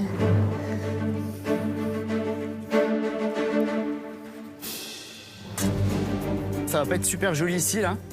Après, il est là quand même. Il faut que je le retravaille un petit peu. Donc, je vais le bomber avec un spray velours. Là, je fais la moitié du cœur en noir. C'est le noir de la tragédie quand même amoureuse. Donc ici, on a le thé de Tristan. Isolde qui vient ici.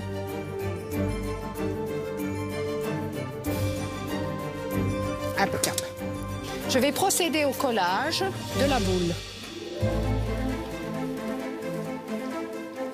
Là, je stresse un peu. Le glaçage miroir, c'est quelque chose que j'ai déjà fait. Mais bon, voilà, on n'est jamais à l'abri d'un couac. Je vais rester dans des couleurs bleutées, violet, d'une boule magique, quoi. C'est là où la magie prend vie. Là, je deviens chapelier. On va venir un peu le modeler, le patiner. J'ai choisi le super plastique pour sa couleur, qui va être un peu cuir sans mettre de colorant. C'est que des fois, moi, je dis les détails, c'est de la magie, donc on va dire qu'on va mettre de la magie.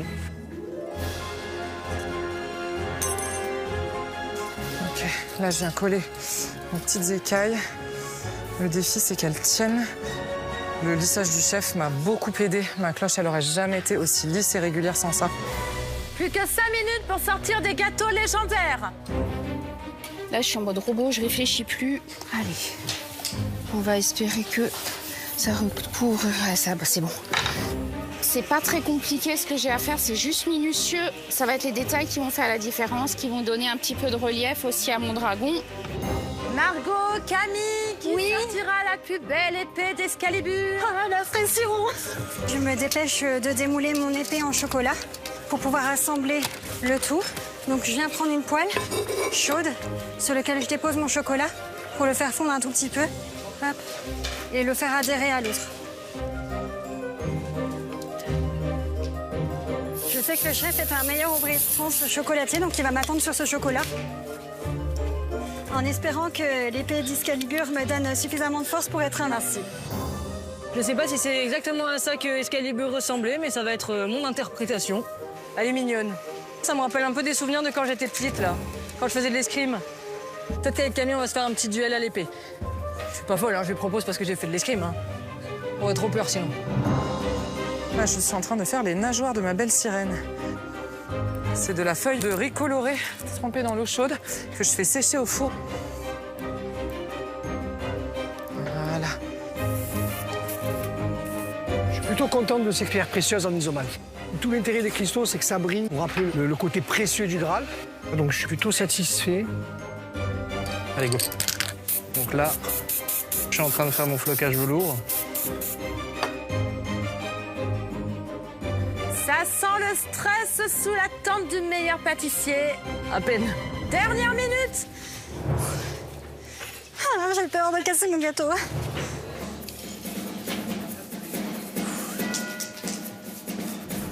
C'est atroce. je suis trop fière. Je suis en train de faire couler cette petite mer bretonne. Ça, je suis content, c'est un peu ce que je voulais.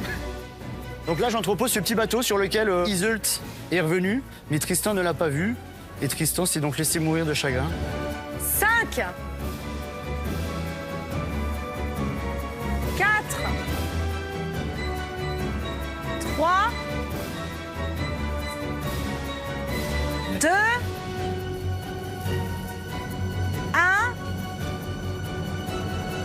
C'est fini.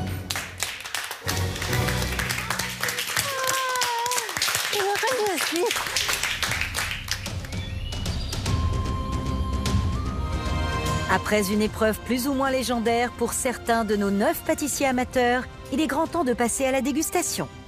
Au terme de celle-ci, Cyril et Mercotte désigneront le pâtissier de la semaine et celui ou celle qui quittera malheureusement le concours. La dégustation commence avec Mathieu qui, en elfe malicieux des fourneaux, a voulu rendre hommage au corrigan avec un champignon aux saveurs de forêt, myrtille et sapin. Putain, c'est beau, hein? C'est un beau champignon, hein, j'hallucine. C'est un champignon hallucinogène. Ouais. Il y a beaucoup de détails, c'est élégant, je trouve ça très beau. Visuellement, je trouve ça super. C'est propre, c'est net, ça raconte une histoire. Franchement, bravo Mathieu, hein. Tu vas être fier de toi. Ça pourrait être presque dans une boutique de pâtissier. Le velours qu'on voit sur le dessus est propre, régulier, c'est très bien. Maintenant, j'ai hâte de le déguster.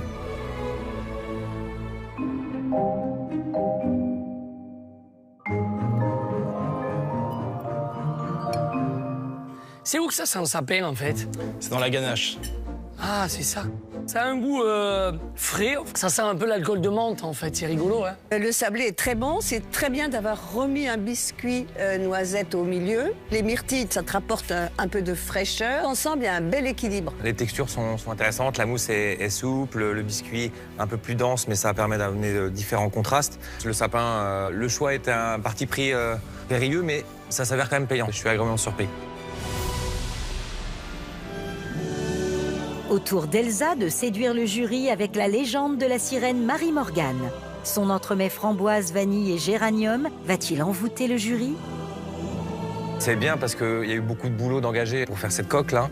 Quand j'ai vu la masse de chocolat tout à l'heure sur la table, j'ai dit oula, il y a encore un peu de boulot. C'est vrai que chaque fois, tu nous emmènes dans ton univers artistique. C'est coloré, ça te ressemble, c'est bien réalisé. On attend la suite. Vas-y, vas-y. Ah ouais. Ah ouais. C'est le cœur de la chienne. Ou le cœur du marin qu'elle a noyé. D'accord.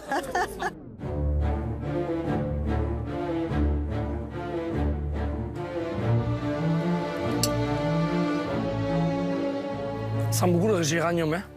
Oh non. Moi, j'aime beaucoup le géranium, donc ça me dérange pas du tout. Mais c'est vrai que c'est floral, mais avec le peps de la framboise, je trouve que ça va très bien. C'est plutôt bien équilibré entre le biscuit, l'insert et la crème. J'aime beaucoup le chocolat que tu as tablé dessus en forme d'écaille.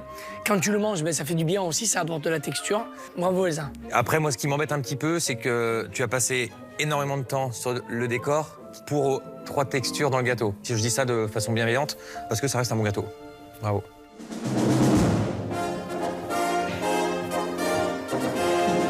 Tel un vaillant chevalier de la table ronde, Mamar s'avance vers le jury, fier de pouvoir leur apporter le Graal. En danger cette semaine, son entremets au sarrasin et caramel beurre salé va-t-il lui permettre de reconquérir le cœur du jury?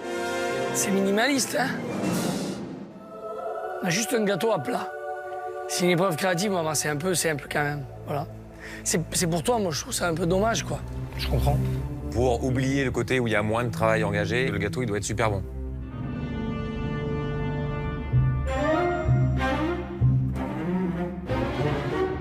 C'est bon.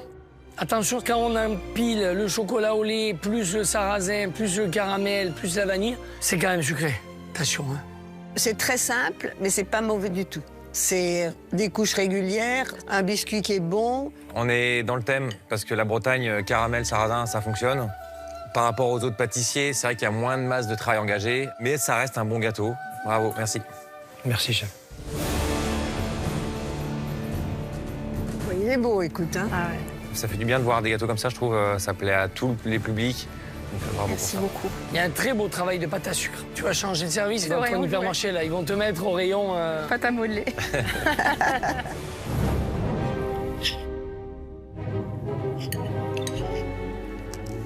Je sais que c'est difficile de trouver l'équilibre, mais c'est vrai qu'il y a beaucoup de biscuits, peu de crème. Mangue passion, c'est un mariage qui marche à tous les coups, qui te ramène un petit peu de fraîcheur et d'acidité. Mais là, il n'y en a pas assez. C'est un magnifique gâteau visuellement, mais après, il manque de gourmandise. Ok.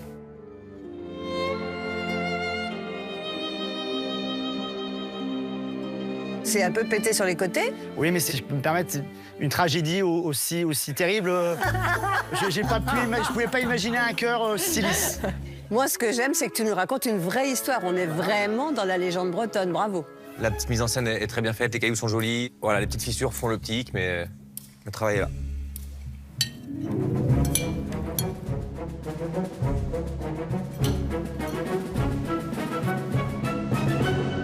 Le biscuit est bon, hein? Super bon.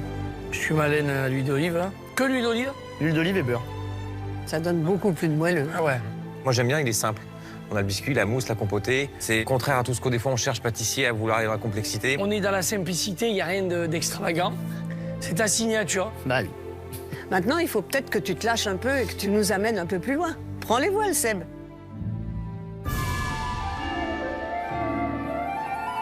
Merlin, l'enchanteur. Là, il y a du travail. C'est un beau chapeau. Le tressage est très, très bien aussi. C'est bien d'avoir travaillé le chocolat plastique plutôt que la pâte à sucre. Ça a un côté plus naturel. Ça fait vieilli. C'est super.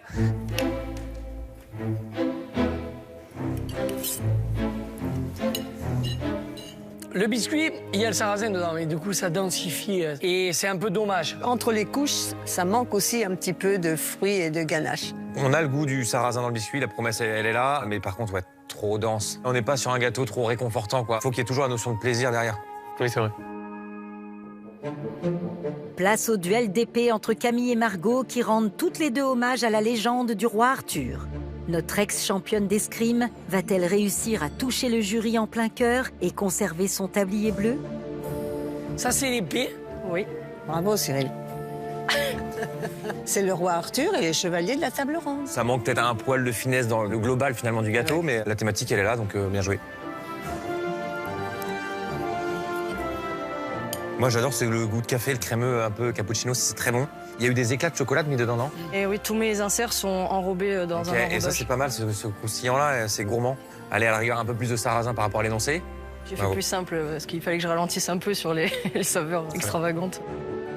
C'est bon, hein? Moi, j'ai défoncé. Dans cette typicité de gâteau layer cake à étage, c'est un bon gâteau, quoi. Ok, merci. Camille, qui a déjà perdu 2 batailles cette semaine, rend également hommage à la légende d'Excalibur avec une épée en chocolat plantée dans un layer cake amandes, figues, fraises et miel. Sa création réaliste va-t-elle lui permettre de changer le cours de son destin? C'est bien, hein? Wow. C'est vraiment ton univers féerique. Et puis le travail du chocolat sur cette épée est dingue. Les couleurs, la matière, la texture, c'est sublime. La légende raconte que seul un cœur pur et légitime peut retirer l'épée. Ah, mais... Est-ce que c'est Cyril? C'est tout moi. Elle est vraiment très belle, hein? Et c'est dingue, hein? Très, très belle. Ouais. Franchement, bravo, hein? Ce que j'aime bien aussi dans le galet, on a un peu l'esprit marbrure qu'on a dans un caillou. C'est très réaliste, en tout cas.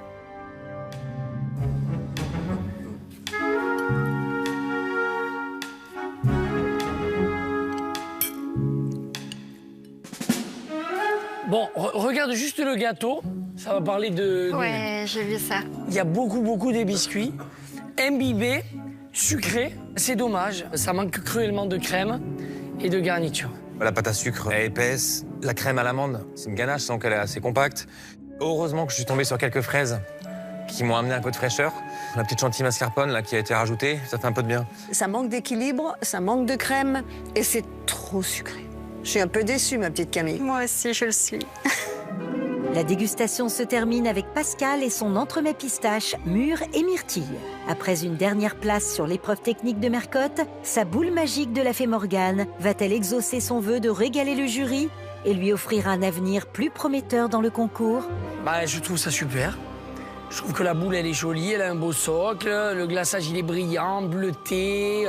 C'est bien, Pascal, hein? Je savais pas que t'étais magicienne comme ça. J'essaye. C'est super réaliste, c'est très bien fait. Et vous faites de la pâtisserie depuis combien de temps? 2 ans. Waouh. Et là, Il y a quand je deux vois grâce à- la coupe, il y a un travail d'engagé, c'est maîtrisé. Bravo. C'est bien.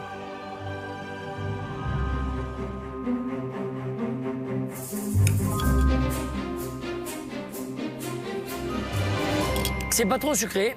Le biscuit est hyper bon. Bon, je sens pas trop le poivre de Sichuan, mais ça fait la blague, quoi. Oui. On voit que tu as vraiment écouté ce que dit Cyril. Tu as fait plein de couches, tu as mis beaucoup de crème, beaucoup de fruits. Le fruit apporte beaucoup de fraîcheur, donc c'est un bon gâteau. En plus, avec des contraintes visuelles et techniques, on part sur une sphère, donc forcément, on se dit, ça, il faut une coque en chocolat, etc. Et pas du tout. Le gâteau se tient très bien. J'adore la note de sel dans le croustillant, peut-être parce que je suis breton, mais la note de fleur de sel, j'adore ça. C'est une belle réalisation. Bravo. Merci. Bravo.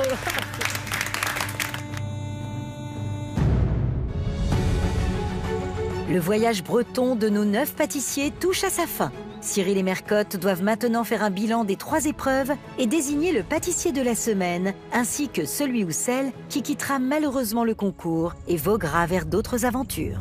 Alors, qui peut prétendre au tablier bleu? Margot, elle fait top. Oui. Super Kunyaman. Elle finit 3e Oui. de ton épreuve technique. Elle est sur le podium. Et son gâteau, il est super. Belle escalibur, mais le gâteau un peu petit quand même. T'as raison. Il y a aussi Mathieu. Super le Kunyaman. Magnifique. Avec les poires à l'intérieur. Il était milieu de classement dans mon épreuve technique. Eh ouais.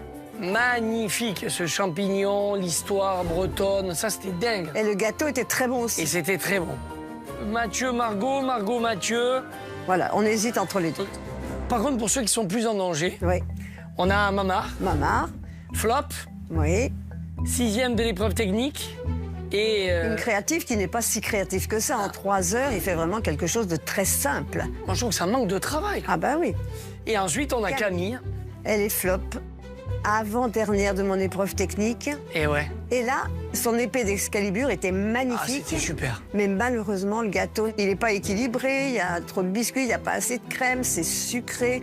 Donc ça se joue entre Camille et Mamar. Franchement, c'est difficile. Hein. Oui, c'est pas facile. Il faut dire que le niveau est tellement homogène, ce qui est très bien, qu'après, on a de plus en plus de difficultés, nous, à choisir. Bien sûr. Allez, on va leur annoncer. Allez, viens, ma Mercotte. Je vais déplacer le menhir. Oui. C'est l'heure du verdict pour nos 9 pâtissiers amateurs. Cyril et Mercotte vont maintenant révéler leur choix. Notre séjour en Bretagne se termine et le pâtissier de la semaine est Mathieu. 2e fois tablier bleu. Alors, je suis le premier pâtissier du concours à avoir obtenu 2 tabliers bleus. Les efforts sont récompensés. Je suis ravi. Ouh, je te sens content. Bravo Mathieu, hein. C'est une belle semaine qui se termine en beauté avec cette belle épreuve créative. C'était le plus beau gâteau. Bravo. Merci beaucoup. C'est donc le moment qu'on déteste tous. Le pâtissier ou la pâtissière qui nous quitte aujourd'hui est Camille. Mais on peut t'applaudir pour ce joli parcours parce que vraiment bravo. Et ce n'est pas fini pour toi. Tu vas pouvoir essayer de réintégrer la tente. Il faut que tu remportes tous tes duels. On compte sur toi. D'accord, Camille? Je suis fière de mon parcours parce que malgré les descentes que j'ai pu faire, j'ai toujours réussi à me relever tant bien que mal. Ça prouve que j'ai de la force et que je suis passionnée par ce que je fais. Tu as fait un très beau parcours, tu nous as fait des très belles pièces, tu nous as menés dans ton univers, je peux être fier de toi. Merci.